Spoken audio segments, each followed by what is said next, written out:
Council regarding independent police review. Morning. My name is Kanetta Braun, and I appreciate your time this morning. This is my friend Kelly. I called 911, police came. My ex-boyfriend went through my dog door. Right now you're being handed a copy of the police report where he says in the police report that my ex-boyfriend went through the dog door.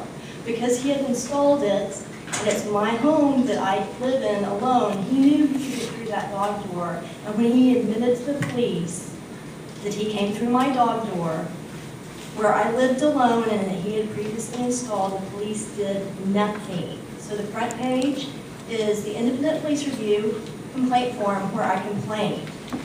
Now let me get your attention really fast. This is Kelly Caldwell, my best friend. When I went to the district attorney to tell the district attorney I'm going to press felony charges for an ex-boyfriend coming through my dog door, admitting it in a police report, and the police doing absolutely nothing, the independent police review 2 weeks later, when I called them on the phone, accused me of impersonating Kelly Caldwell because we both had a big smile, bright blue eyes, and curly blonde hair. I had never been to the independent police review office before. Kelly went in my name when I was talking to the district attorney and the civilian judge that gave my ex-boyfriend a restraining order. That independent She was at the courthouse. While she was at the courthouse, I went over to make her complaint. That independent police review person was an ex-sergeant with the police department. He is now quit. I'm not sure the circumstances of his quitting. I can tell you that I talked to the director of the independent police review many times about us being accused of impersonating each other. It is not fair that women are treated the way they are with the independent police review or the police department. Now, setting aside what the independent police review did, because they now have a new director, and just FYI, they have new 5 employees within this time frame of 8 months. 5 new employees at the independent police review. I say, sign me up to be a citizen on the independent police review committee. I show up for the independent police review committee screening. They canceled the meeting. There was no screening on that day. I had emails saying, show up at this time and this date, the independent police review. Irene, the community coordinator, was out of town, not even there. Another city person that was supposed to be holding interviews for the independent police review, not even open. I have 29 more seconds. Let me just tell you about our police departments. The officer that would not arrest the guy that came through my dog door and admitted it in the police report that you have a copy of, called me hysterical. He was also fired in Chicago. He was also demoted. He has also had problems in Portland, and he's made our newspaper for being a bad cop. One of 5 bad cops that makes me not sleep at night. I volunteer for the police department, and I will not stand up as a citizen for cops that do not get any punishment at all. I live 3 blocks from the independent police review. All that sergeant had to do was tell me there's a women's shelter 3 blocks from my house. He said nothing, and he is a sergeant. I left with no help from the police, nor do I have confidence that if I ever call 911, I will get help from them or the independent police review. Well, thanks for being here this morning. I hope while you're here, you'll stop by my office. I don't think Chad is in the room, but We've spoken to Chad before. Yeah. stop by and talk to Chad particularly about what's happening now at IPR. So, thank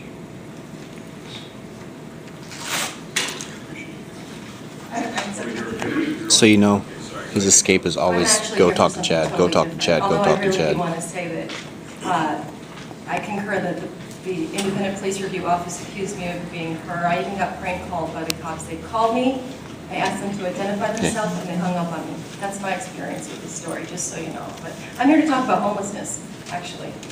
And you might remember me from the Solidarity Cupcakes and Housing, and I really need you all to step up if you're going to get any more cupcakes, because it's not cutting it.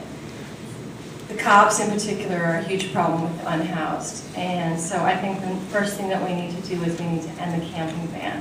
What does that mean? That means that when a person is sleeping, Tequila said it was your job to dislodge the comfortable or disturb the comfort of people. Yeah, well, that's happening. So people are getting their blankets and sleeping bags taken away and either arrested or just left there to lay on the ground without their sleeping bag by the Portland police. It's not acceptable. It needs to stop. I see it happen all the time. I'm the person who brings them a new sleeping bag. That needs to stop. I got other things to do, more important than that, which comes to my second topic. We need to open the women's shelter now. Not on November 1st, not push back a week because we don't have enough money, but like next week. Yesterday, I stood outside New Seasons. I spoke with a woman who had a 7-year-old child with her. I asked her where she was going to sleep. She was trying to collect money so that she doesn't have to sleep on the sidewalk with her daughter. Or by the way, cops might come and take your sleeping bag away while you're sleeping on the sidewalk. That happens in the city, and it shouldn't. This needs to be the city that works and not the city that works people over. Ooh. And I was just at your lovely thing. I got a bag. Swag, it's awesome. We totally need to collaborate to do better for all the people in this community, including the unhoused. It's not that hard. We're making it harder than it is. We're harassing people and criminalizing people for being unhoused instead of lending them a hand. And I got more examples than I got time for today. I got guys who got busted pissing in the park, in the shrubbery, and now are listed as sexual predators and can't get housing. This is real people. I can point to these people. I got a woman who was told, her social worker at Aging and Disability Services told me that she shouldn't go to the shelter because she's too fragile. And when she had no more couch to sleep on and she ended up on the street, Project Respond picked her up. They took her to OHSU. And you know what happened at OHSU? She got arrested for trespassing and went to jail. She wasn't even homeless for 72 hours before she now has a criminal record. Another woman, she was living on a boathouse over by the Columbia River crossing. You think they might want to evict her because there's a lot of money to be made with that bridge and they need the space for this equipment. Seriously. Plus her boathouse, I talked with the city, the business,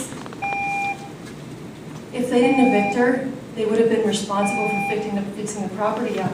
So they evicted her.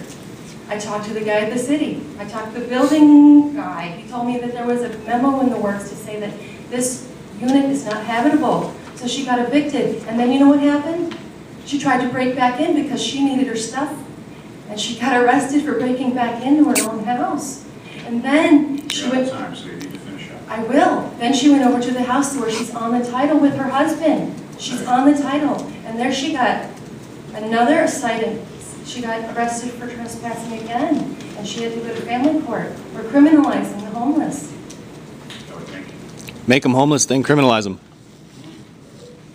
Item 974, request of Sharon Nassett to address council regarding West County toll-free bridge resolution.